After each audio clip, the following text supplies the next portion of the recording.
Very first Prime Minister visiting Uganda for the first time in 21 years. And as you can see, now here he arrives and he will be received shortly by his host, President Museveni, who shall receive him. And of course, they shall have bilateral talks happening and going on. But as he comes in, he's going to be honored at this parade that you see here being commanded here by Lieutenant Colonel Bamroga, who is actually commanding the guard of honor that has been mounted here for the Prime Minister of India, who was actually arrived for his 2-day visit.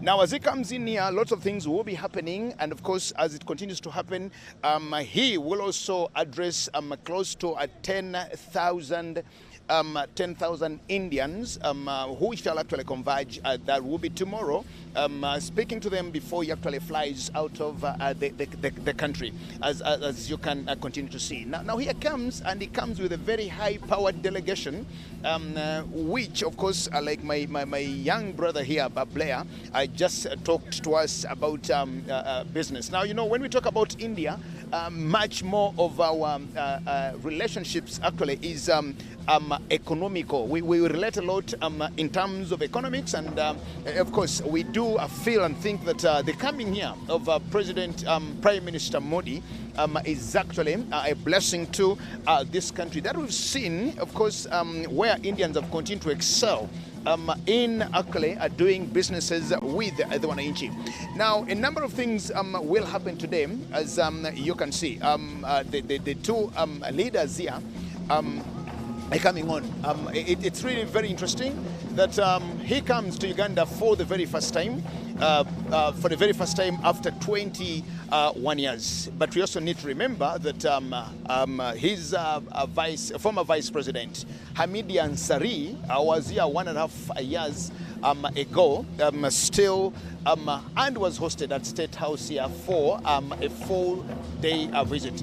Now let's continue being part of this as we now finally see Narendra Modi coming on, and of course visiting Uganda. As you can see, he is a promoter of peace, and of course also developing a very tough foreign policy that is development centered, and of course thinking about development. And so he comes to Uganda as one of the countries. Now, President Museveni has visited him in India twice, which is actually also very memorable at that.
mkuu.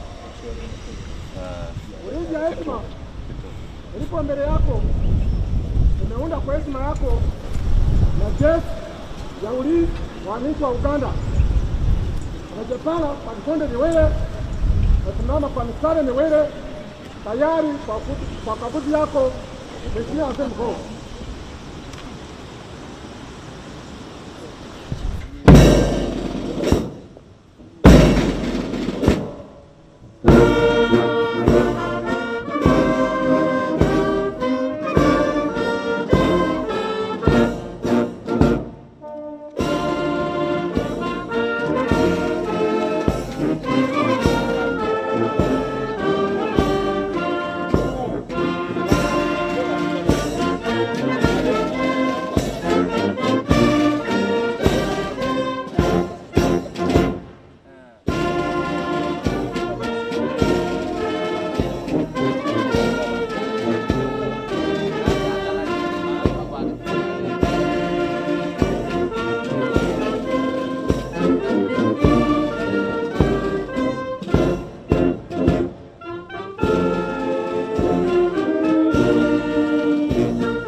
Prime Minister Narendra Modi has inspected the guard of honor that has been mounted for him here, and commanded by Lieutenant Colonel Bamroga. After that, of course, the anthems will sing again before the two leaders, now again walking for the bilaterals.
Ladies and gentlemen, viewers of UBC TV, now the two excellencies, as you can see, now walking for the bilaterals, and here is Prime Minister Ansari, a very popular man. Prime Minister Narendra Modi nakkiriza okujja okukyala wano ku bugenyi obutongole bwaliko obw'ennaku ebbiri. Prime Minister Modi wano aliwo ku bugenyi obw'ennaku ebbiri ng'aliwo olunaku olwaleero ate n'olunaku olw'enkya. Nga bw'obadde ombuuzizza nti kiki ddala ekimuleese, nga bwe nakunyonyodde wali mu kusooka nti ekimuleese kwe kunyweza enkolagana. Kyokka ate nga ne bagenze kati ssaawa eno bagenze okuteesa ebibinja ebyenjawulo ekya Uganda n'ekya India ng'ekigendererwa okuteeseganya ku nkolagana ez'enjawulo mu by'obusuubuzi, mu by'obulamu, mu byokwerinda n'ebintu ebirala bingi nnyo. Nga bw'omanyi nti abayindi bwe kituuka ku by'ensuubulagana otolina woobakira. Amaduuka gaabwe waliwo ne munnange yaŋŋamba nti nti abayindi lwaki bakulaakulanye nnyo nti beerumya ffe tumanyi kwerumya. Alyayo akaswani katono nnyo ak'emmere n'ekatira ekidomola ky'amazzi. Kakati y'embeera ng'eyo. Naye ng'ekisinga enkolagana mu by'obusuubuzi. Kiki kye tusobola okutunda e India nga Uganda? Na kiki India kyesobola okuleeta mu Uganda okutunda wano? Okay, thank you so much, Dennis Blair, Kalanzi. As Blair was just speaking to us here, the two heads of states are actually signing in the book there. And, well, this is very interesting. Of course, it doesn't happen every day. But as you can see, the two leaders actually in the hall signing in the book. And, of course, Prime Minister Modi is signing in the visitors' book there. And, of course, making his autographs. It doesn't happen every day. So, on such a visit and of course such a day, lots of things going to happen. But it's live at State House here in Entebbe, where we are seeing President Museveni hosting the Prime Minister of India. Now, much of the work shall be, many of the things now shall be in the hall where it's actually happening, and our cameras will actually be there to bring you live everything as it continues to happen here until again tomorrow when we will be in Parliament for that particular very historic address to members of the 10th Parliament. Prime Minister Modi this evening will be talking to the Indian community in Kololo. Of course, talking a number of things. There are quite a number here, pride of about 30,000 Indians, as Blair has of